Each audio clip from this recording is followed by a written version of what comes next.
Ana foi a esposa de Eucana e mãe do profeta Samuel.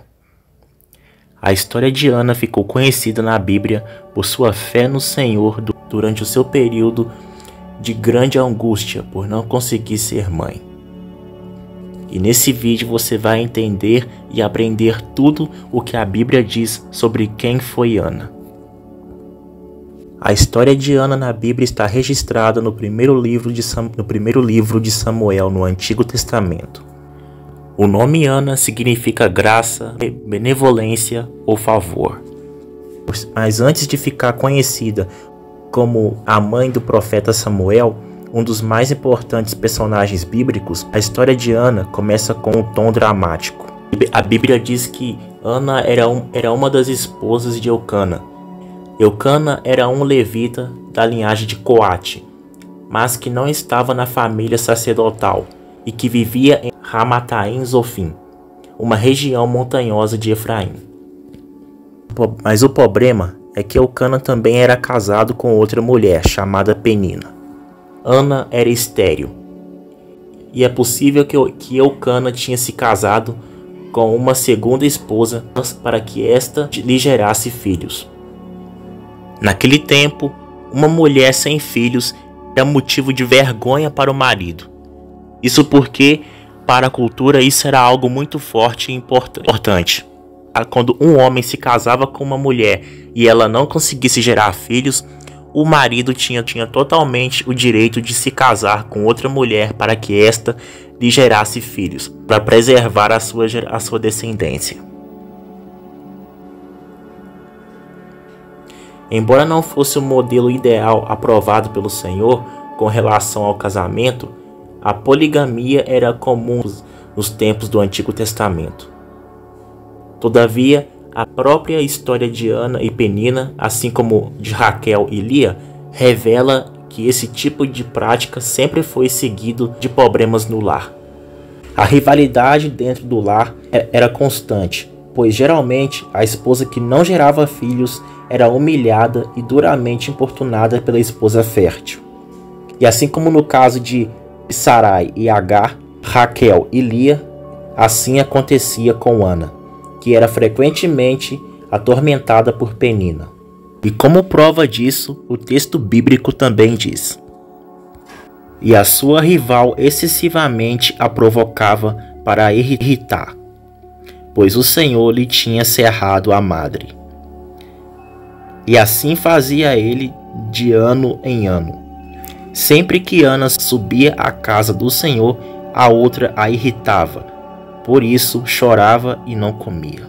Outra fonte de atrito era o favoritismo do marido para com uma de suas esposas. Ana, apesar de ser estéril, era a esposa favorita. E assim como Raquel também era estéril, era a esposa favorita de Jacó. E mesmo que Ana não conseguisse gerar filhos, parece que Eucana era muito atencioso com ela e a confortava da maneira que podia. Em 1 Samuel, no capítulo 1, do versículo 4 ao 7, o texto bíblico diz: e sucedeu que no dia em que Eucana sacrificava, dava a ele porções a Penina, sua mulher, e a todos os seus filhos e filhas. Porém a Ana dava uma parte excelente, porque a amava, embora o Senhor lhe tivesse cerrado a madre. E nesse mesmo capítulo, no versículo 1 ao 8, lá diz o seguinte: então Eucana, seu marido, lhe disse: Ana, por que choras? Por que não comes? Por que está mal o teu coração? Não te sou eu melhor do que 10 filhos? A Bíblia diz que Eucana, marido de Ana e Penina, era um homem muito devoto, e todos os anos levava sua família para Siló, onde ficava localizado o tabernáculo desde os dias de Josué, para adorar e sacrificar ao Senhor. Em uma dessas jornadas a Siló, Ana foi até a porta do tabernáculo, com amargura de alma, orou ao Senhor e chorou abundantemente. Em 1 Samuel, no capítulo 1, do versículo 9 ao 11, lá diz o seguinte: certa vez quando terminou de comer e beber em Siló, estando o sacerdote Eli sentado numa cadeira junto à entrada do santuário do Senhor, Ana se levantou e com alma amargurada chorou muito e orou ao Senhor e fez um voto, dizendo: Ó Senhor dos exércitos, se tu deres atenção à humilhação de tua serva, te lembrares de mim e não te esqueceres de tua serva, mas lhe deres um filho, então eu o dedicarei ao Senhor por todos os dias de sua vida, e o seu cabelo e sua barba nunca serão cortados. Em sua oração, além de pedir um filho ao Senhor, Ana prometeu entregar seu filho ao Senhor por todos os dias de sua vida, e sobre sua cabeça não passaria navalha. Essas últimas características mostram que se tratava de um voto dos nazireus. Enquanto Ana orava com perseverança, Eli, o sacerdote, a observava.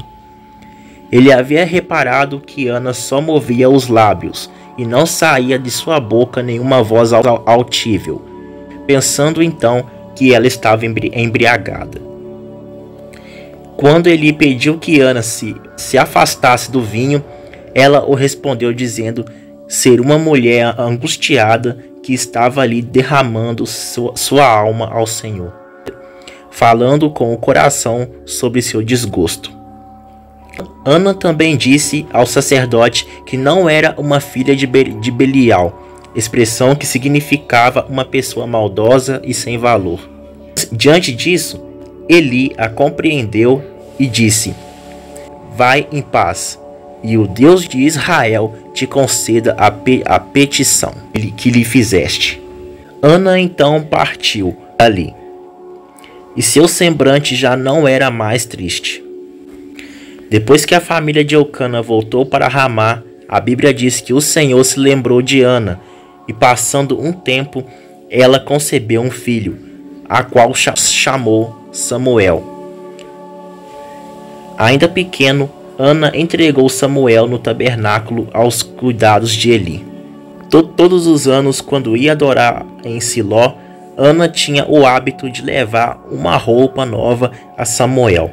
Esse seu filho foi um dos homens mais notáveis da Bíblia, o qual apareceu no livro do profeta Jeremias num grau de importância semelhante a Moisés. Foi Samuel que, usado pelo Senhor, ungiu os 2 primeiros reis de Israel, sendo eles Saul e depois Davi. E posteriormente ao nascimento de Samuel, Ana se tornou mãe de mais 5 filhos, sendo 3 homens e 2 mulheres. E já no capítulo 2, lemos sobre a oração de Ana em forma de um cântico de ação de graças. O conteúdo desse cântico, sem dúvida, é muito significativo. Nele, Ana reconheceu a graça, o poder, a santidade e a soberania de Deus. Como uma oração, Ana declarou: O meu coração exulta ao Senhor. O meu poder está exaltado no Senhor. A minha boca se dilatou sobre os meus inimigos, porque me alegro na tua salvação. Não há santo como o Senhor, porque não há outro fora de ti, e rocha nenhuma há como nosso Deus. Não multipliqueis palavras de altivez, nem saiam coisas arrogantes de vossa boca, porque o Senhor é o Deus de conhecimento.